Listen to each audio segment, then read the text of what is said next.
Hello everyone, आप सभी का स्वागत है कोगेट से साइट यूट्यूब चैनल में। और जैसा कि मैंने आपको लास्ट वीडियो में बोला था कि जो ये वाला वीडियो रहेगा, इस वीडियो से हम लोग कैसे रिकरेंस रिलेशन को सॉल्व करते हैं। ओके, उनकी कुछ मेथड्स हैं, तो वो वीडियो में बताऊंगा। एक एक मेथड एक वीडियो में कवर करूंगा। जिससे आज हम सब्स्टिट्यूशन मेथड कवर करेंगे, है ना, या इटरेटिव मेथड जिसे बोलते हैं। नेक्स्ट हमारा रहेगा मास्टर्स मेथड। ये सबसे आसान मेथड है और याद करने वाला है, इसलिए सबसे आसान है। और लास्ट रहेगा हमारा ट्री मेथड, है ना। इसके पहले वाले वीडियो में मैंने आपको रिकरेंस रिलेशन बनाते कैसे, अगर हमें कोई कोड गिवन, मतलब कोई कोड गिवन है तो उसका रिकरेंस रिलेशन कैसे बनाते, वो मैं बता चुका हूँ आपको। तो अगर आपने वो वीडियो नहीं देखा तो पहले आप वो वीडियो देख लो। ऑल्दो यहाँ पर मैं आपको डायरेक्ट रिकरेंस रिलेशन को सॉल्व करना बताऊंगा, ये नहीं बताऊंगा कि आप कैसे बनाओगे। फिर भी जो आते क्वेश्चन उसमें कभी कभार कोड आ जाता है, कभी कभार आपको डायरेक्ट पूछ लेते, रिकरेंस रिलेशन दे दी और टाइम कॉम्प्लेक्सिटी पूछ ली, तो आप उस हिसाब से अपना प्रिपेयर कर सकते हो। अभी मैं आपको सब्स्टिट्यूशन मेथड बताऊंगा। सबसे पहली मेथड है और है बहुत लंबी लेकिन बहुत आसान है। आपको एक बार बताऊंगा, आपको बहुत आराम से समझ में आ जाएगा। ठीक है, तो सबसे पहले हम एग्जांपल लेके करते हैं। इसमें एग्जांपल हमें गिवन है T N is equal to T N minus one plus one. तो अब इसमें हम लोगों को अगर इसको सॉल्व करना है, मान लो ये रिकरेंस रिलेशन को, तो कैसे करेंगे। और एक और चीज गिवन रहती है हमें, जो लास्ट वैल्यू रहती है, that is T of one हो गया या टी ऑफ जीरो, कुछ भी हो सकता है ये, वो आपकी गिवन रहती है ऑलरेडी। तो ये हमें मालूम है कि हमारा जो रिकरेंस रिलेशन है वो है ये। और लास्ट वैल्यू जो है, इफ कंडीशन अगर ये वाली ट्रू हो गई, T of one equal to one, तो हमारा जो लूप रिकर्सिव रिलेशन है वो रिटर्न कर जाएगा। जैसे हम रिटर्न बोलते हैं ना, रिटर्न जो लिखते हैं वो ये वाली कंडीशन है जो यहाँ लिखी हुई है। तो अब हम इसको सॉल्व कैसे करना। तो सबसे आसान तरीका है, कुछ भी नहीं करना है आपको। आपको मालूम है T N is equal to T of N minus one plus one. ठीक है, आप क्या करो, सबसे पहले निकालो टी एन माइनस वन क्या होता है। तो आप यहाँ n की जगह n माइनस वन रख दो, तो यहाँ रख दोगे आप, तो ये क्या आएगा, टी एन माइनस टू। और ये तो कांस्टेंट है, तो ये तो वन का वन ही आएगा। अब एक काम करो, आप इस टी एन माइनस टू को इस ये टी एन माइनस वन की वैल्यू है ना, ये पूरी, इसको आप इसमें पुट कर दो। तो आपकी जो वैल्यू आएगी टी एन की, वो क्या हो जाएगी, T N minus two plus one plus one.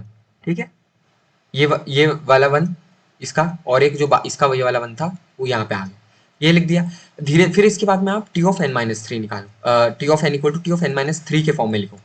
इसको आप जब करोगे तो क्या होगा, T of N equal to T of N minus three plus one plus one plus one. मान लो आप यहाँ जो अगर आप ऑब्जर्व करोगे तो आपको क्या समझ में आएगा। आप जो ये जैसे जैसे यहाँ पर वैल्यू बढ़ा रहे हो, वैल्यू घटा रहे हो और टी ऑफ एन को उसकी टर्म में लिख रहे हो, तो आपकी यहाँ पर वन की जो वैल्यू है वो उतने टाइम्स बढ़ रही है। यहाँ थ्री से घटी तो यहाँ थ्री से बढ़ गई, यहाँ टू से घटी तो यहाँ टू से बढ़ गई। ठीक है, पूरे दोनों मिला के। तो अब अगर आप इसको के लिए निकालोगे, दैट इज जो हमारा जनरल फॉर्म है ना, के की टर्म्स में लिखते हैं हम, तो वो क्या होगी, तो T of n is equal to, देखो टी ऑफ एन माइनस के को अगर आप लिखोगे तो वो क्या होगा, लास्ट वैल्यू एकदम।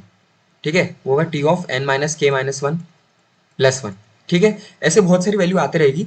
आपको क्या है, टी ऑफ ये जो आपको कंडीशन है ना, T of one one equal to one, यहाँ तक पहुंचना है। यहाँ तक पहुंचने के लिए आप क्या करो, टी ऑफ एन माइनस के जो है उसको वन कर दो।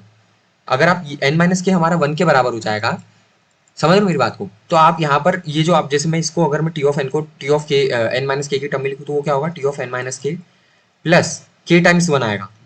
तो आपका जो फाइनल वैल्यू आएगी के की टर्म्स में, वो हो जाएगा टी ऑफ एन माइनस के प्लस के। अब आप क्या करो, आपको ये मालूम है कि मैंने क्या बोला था आपको, कि एन माइनस वन को आप वन के बराबर पुट करो, एन माइनस के को आप वन के बराबर पुट करोगे। ठीक है, मैंने जहाँ पर जब भी एन माइनस वन को के बराबर पुट करा और के को मैं निकालूंगा एन की टर्म्स में, क्या आ जाएगा, एन माइनस वन। के जो रहेगा हमारा वो हो जाएगा एन माइनस वन के बराबर। ठीक है, तो अगर मैं यहाँ पर रिप्लेस कर दूंगा T of n is equal to T of N minus के, क्या है एन माइनस वन, तो एन के माइनस वन हो गया, तो माइनस माइनस प्लस हो गया, और यहाँ के आ गया। यहाँ पर भी आप इसको एन माइनस वन लिख दो। ठीक है, तो आपकी जो टी एन है वो कितनी आ गई, ये तो टी ऑफ वन क्या है, one plus n minus one, तो वन वन कट गया, T of N equal to n. ये आपका रिकर्सिव रिलेशन को सिंप्लीफाई करके आया है। ठीक है, या इससे आप चाहो तो आप वैल्यू भी निकाल सकते हो। ये सब्स्टिट्यूशन मेथड यूज इसलिए होती है कि आपको गिवन रहेगा क्वेश्चन में कि आपको टी ऑफ 99 निकालना है। अब आप हर किसी के लिए तो करते नहीं रहोगे, पहले टी ऑफ वन के लिए निकालो, टू के लिए निकालो। आप क्या करो, रिकर्सिव रिलेशन को सिंप्लीफाई कर दो, है ना, और जो रिलेशन आ रहा है, या जो रिकर्सिव रिलेशन आ रहा है आपका, उसमें वैल्यू पुट कर दो। और ये जो वैल्यू पुट करोगे ना, यही आपकी टाइम कॉम्प्लेक्सिटी भी होगी। जैसे मैंने यहाँ पर जो, अगर T n equal to n है, तो यहाँ पर मेरी टाइम कॉम्प्लेक्सिटी क्या हो जाएगी, ऑर्डर है। और अगर मुझे बोला गया टी 99 की वैल्यू क्या है, तो उसकी वैल्यू आएगी 99। ठीक है, इसको ऐसे करते हैं, ये होती है सब्स्टिट्यूशन मेथड। मैंने बहुत सिंपल लैंग्वेज में समझाया है, और अब नहीं समझ में आया तो एक बार वीडियो और देख लेना। बट आप बहुत आसानी, सिर्फ आपको लगता है मेथड बहुत लंबी, जनरल टर्म निकालने में कई बार इशू आता है ना, कई बार ऐसा होता है, तो वो प्रैक्टिस करोगे तो आप अपने आप हो जाएगा वो। ठीक है, उसका आप स्ट्रेस मत लो। ऑलरेडी मैंने मटेरियल्स आपको बहुत सारे प्रोवाइड कराए हुए हैं डिस्क्रिप्शन बॉक्स में, आप डायरेक्टली जाके उनको डाउनलोड करके प्रैक्टिस कर सकते हो।